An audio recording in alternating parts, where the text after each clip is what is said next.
નમસ્તે વિદ્યાર્થી મિત્રો, ધોરણ 3 વિષય ગણિત પ્રકરણ 3 આપો અને લો.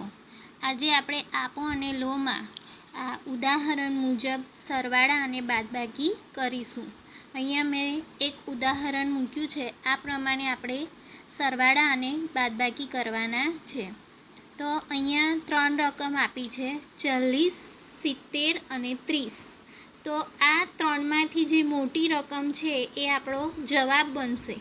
અને હવે બાકી રહ્યા 40 અને 30. તો સૌપ્રથમ આપણે શું કરીશું? સરવાળો. તો જે 40 છે એ 40 અને 30નો આપણે સરવાળો કરીશું. એટલે મેં અહીંયા લખ્યું છે કે 40 વત્તા 30. તો 40માં આપણે 30 ઉમેરીએ, 40 પછી 50, 60, 70. તો 40માં 30 ઉમેરીએ એટલે જવાબ 70 આવી ગયો. એવી જ રીતે આપણે 30ને આગળ લખીએ અને 40ને પાછળ લખીએ, ઊંધી સંખ્યા કરી દઈએ. તો 30ની અંદર 40 ઉમેરીશું તો પણ જવાબ 70 આવશે. 30 પછી 40 ઉમેરવાના છે એટલે 30 પછી 40, 50, 60, 70. તો 70 જવાબ આવી ગયો. એટલે સંખ્યા આપણે આમ છતી લખીએ કે 40 વત્તા 30 લખીશું તો પણ 70 જવાબ આવે, અથવા તો 30 વત્તા 40 કરીશું તો પણ જવાબ તો આપણો 70 જ આવશે. તેવી જ રીતે બાદબાકી કરવાની છે. આ સરવાળો કર્યો કે બે સંખ્યાને તમે આગળ પાછળ લખો કે 40 પહેલાં લખો ને પછી 30 લખો, અથવા તો 30 પહેલાં લખો ને પછી 40 લખો, પણ જવાબ તો 70 જ આવે. એવી રીતે બાદબાકી. તો જો મોટી સંખ્યા 70 છે તો 70માંથી પહેલાં આપણે 40 બાદ કરીશું અને પછી 70માંથી 30 બાદ કરીશું.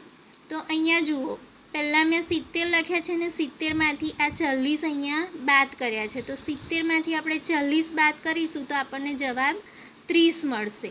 એવી જ રીતે 70 છે, આ 70માંથી મેં આ 30 બાદ કર્યા તો આપણને જવાબ મળશે 40. એટલે 70માંથી જો 30 બાદ કરીએ તો 40 જવાબ મળે, અથવા 70માંથી 40 બાદ કરીશું તો 30 જવાબ મળશે. તો આ જ રીતે આપણે આ બધી સંખ્યાઓ છે એને સરવાળા અને બાદબાકી બંને રીતે ગણીશું. તો સૌપ્રથમ આપણે જે 3 રકમ આપી છે, 3 રકમમાં સૌથી મોટી રકમ કઈ છે એ આપણે જોઈ લેવાની. તો અહીંયા 20, 50 અને 70. એમાં સૌથી મોટી રકમ કઈ છે? તો અહીંયા 70 છે. તો આપણે આ 70ને ધરી લેવાના. હવે બાકી રહ્યા 20 અને 50. તો એનું પહેલાં આપણે શું કરીશું? સરવાળો. તો અહીંયા 20 વત્તા 50. તો 20માં 50 ઉમેરીશું. તો 2માં 5 ઉમેરો અથવા 20માં 50 ઉમેરો તો કેટલા થઈ જશે? 70. 20માં 50 ઉમેરીએ એટલે 70 થાય. એવી રીતે આપણે 50ને આગળ લખીએ અને 20ને અહીંયા પાછળ લખીએ. તો 50માં 20 ઉમેરીશું તો પણ જવાબ શું આવશે? 70. એટલે 20 પહેલાં લખીએ અને 50 પછી લખીએ અને સરવાળો કરીએ તો પણ જવાબ 70 આવે. 50 પહેલાં લખીએ અને 20 પછી લખીએ અને સરવાળો કરીએ તો પણ જવાબ 70 આવે. એવી જ રીતે અહીંયા આપણે કરીશું બાદબાકી. તો સૌથી મોટી સંખ્યા 70 છે તો 70માંથી 50 બાદ કરીશું અને 70માંથી 20 બાદ કરીશું. તો અહીંયા 70 ઓછા પહેલાં કેટલા લઈશું? 20. તો 70માંથી આપણે 20 ઓછા કરી દઈએ તો કેટલો જવાબ આવશે? અહીંયા 50. કે 70માંથી 20 ઓછા કર્યા એટલે 50 રહ્યા. એવી રીતે 70માંથી આપણે 50 ઓછા કરીએ તો 70માંથી 50 કટ કરીશું તો જવાબ આવશે 20. એટલે તમે ગમે તે સંખ્યા લો, 70 જોડે 20ને ઓછા કરશો તો 50 રહેશે, 70 જોડે 50ને ઓછા કરશો તો 20 જવાબ આવશે. એવી જ રીતે અહીંયા બીજું દાખલો જુઓ. અહીંયા રકમ છે 10, 60 અને 70. તો આ ત્રણમાં કઈ રકમ મોટી છે? તો અહીંયા 70 મોટા છે એટલે એની પર આપણે ચોરસ કરી દઈશું. એટલે 70 એ આપણો જવાબ.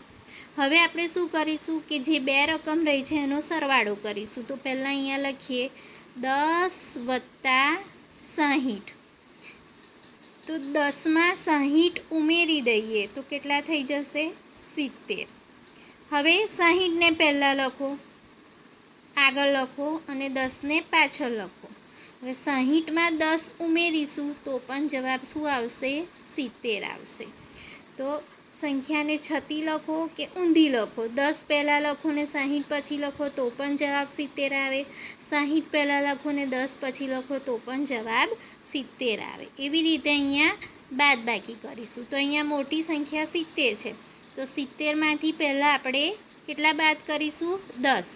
તો 70 ઓછા 10, તો 70માંથી 10 કટ કરીએ તો 60 રહે. એવી જ રીતે અહીંયા 70 લખો અને એમાંથી કેટલા કટ કરીશું? 60. તો 70માંથી 60 કટ કરી દઈએ તો કેટલા રહેશે? 10 રહેશે. એ જ રીતે અહીંયા આગળ જુઓ, અહીંયા 80, 50 અને 30 છે. તો 80, 50 અને 30માં કઈ સંખ્યા મોટી છે? તો 80. તો 80ને આપણે અહીંયા ધરી લીધા. હવે આપણે 50 અને 30નો શું કરીશું? સરવાળો કરીશું. તો 50 વત્તા 30. તો 50માં 30 ઉમેરીએ એટલે કેટલા થાય? 80 થાય. એવી રીતે 30ને આગળ મૂકીએ અને અહીંયા 50ને પાછળ મૂકો અને સરવાળો કરો કે 30ની અંદર 50 ઉમેરીએ તો પણ જવાબમાં શું આવે? 80 જ આવે. એવી રીતે બાદબાકી અહીંયા કરીશું. તો સૌથી મોટી સંખ્યા કઈ છે? 80. 80માંથી બંને સંખ્યાઓને વારાફરતી બાદ કરવાની. તો 80માંથી સૌપ્રથમ આપણે 50 બાદ કરીશું. તો 80માંથી 50 બાદ કરીએ એટલે જવાબ આવશે 30. એવી રીતે 80 છે એમાંથી હવે 30ને બાદ કરીશું તો ઓછા 30. તો જવાબ આવશે 50. હવે અહીંયા જુઓ, અહીંયા 40 છે, 90 છે અને 50 છે. તો ત્રણેય રકમમાં કઈ સંખ્યા મોટી છે?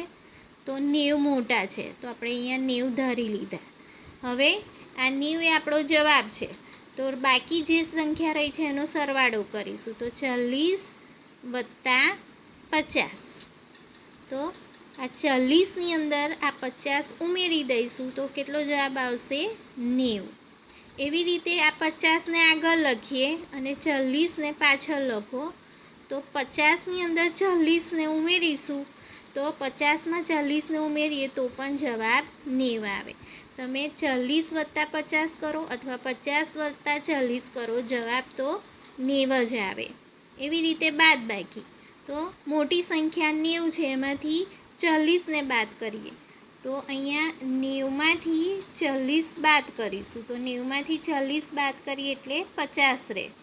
એવી રીતે અહીંયા 90માંથી 50ને બાદ કરીએ ઓછા 50. તો જવાબ આવશે 40. એટલે ટૂંકમાં 90માંથી 40ને બાદ કરો તો 50 રહે અથવા 90માંથી 50ને બાદ કરો તો 40 રહે.